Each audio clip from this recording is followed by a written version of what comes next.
Goddag og velkommen til den her bitte video, hvor jeg vil vise, hvordan man laver de her sidevendte masker, som er mit forslag til freestyle improvisationsstrik i min trøje persillesauce. Jeg laver det på rundpind Magic Loop og har snydt lidt hjemmefra, som man kan se, så jeg lige kunne vise, hvad det er, jeg taler om. Det er selvfølgelig den her række her, som man får lov til at sætte ind, hvor end man har lyst, efter egen fantasi eller helt lade være. Det er noget, jeg er kommet i tanke om, efter jeg strikkede trøjen. Så jeg har ikke engang gjort det på den originale, den jeg selv har på lige nu. Den har ikke noget af det her, men giv den had. Jeg synes, det er pisse sjovt. Så jeg tænker, vi bare dykker ind i det. Godt, når du så har fundet et sted, hvor du gerne vil have dine sidevendte masker skal begynde, så er der 5 skridt for start til slut, kan man sige. Det første skridt, det er, at vi skal have taget en maske ud, og det gør vi ved at strikke 2 masker af den her maske på pinden en gang forfra. Sådan her, som jeg lige gjorde som ret. Og så strikker vi en ret, men igennem bagenden her, sådan der. Og så giver du slip på den der. Hvis du ikke lige fangede den, så se det bare igen. Det næste vi skal gøre, det er skridt 2. Det er, at vi skal have flyttet den yderste maske fra højre pind over på venstre pind. Sådan her. Ups. Og så er skridt 3, at vi går om her og strikker bagfra i maske nummer 2 fra enden af pinden. Strikker igennem. Og så strikker vi den yderste maske fra pinden, strikker vi igennem forfra og over sådan her.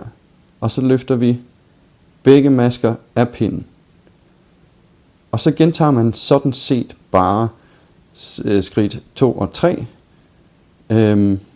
om og om igen, indtil man har en vandret maske, man ligesom er tilfreds med længden på.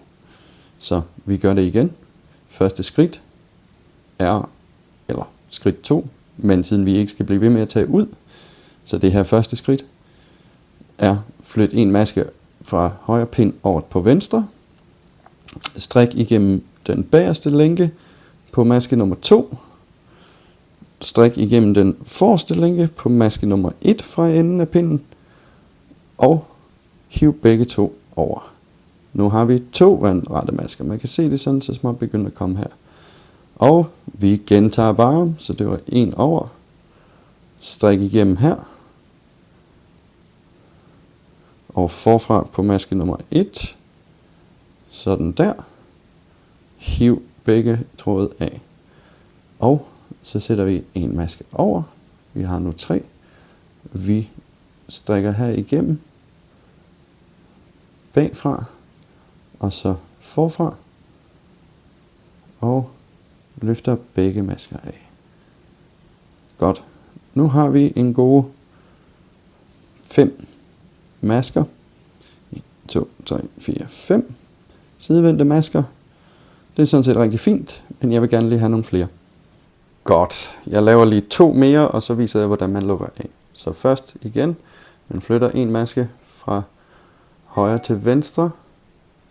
Man strikker igennem bagerste lænke på anden maske fra enden af pinden, forreste lænke på første maske, løfter begge af, gentager en maske over, igennem anden maske på bagsiden, og igennem forreste lænke på forsiden, og løft begge 2 af. Når vi så skal lukke af, fordi vi tog jo en maske ud i begyndelsen af rækken her, så vi skal lige have taget en ud. Jeg synes, det bliver pænest, eller ikke taget en ud, vi skal have taget en ind igen selvfølgelig, for at vi ikke har for mange masker. Jeg synes, det bliver pænest, hvis man flytter masken over sådan her, ligesom som vi har gjort alle de andre gange, og så ganske enkelt bare strikker 2 masker ret sammen. Det vil sige, lige for at vise det igen, du flytter masken, flytter en, og så strikker du 2 masker sammen forfra, så det vil sige, at du tager fat her, op igennem begge masker, igennem, og luk af, og så fortsætter du bare grundmønster pin 2, som er ret, og ret er bare lige ud, så se så hurtigt det går. Se, næh. Og når man så kommer til det igen på anden pind, så er der sådan set ikke så meget andet at gøre, end at fortsætte med grundmønstret. Og så har du sådan set en flot lille vandret maske, som vi nu kan se. Næh, se hvad pænt det blev. Ej, det synes jeg vi skal have mere af.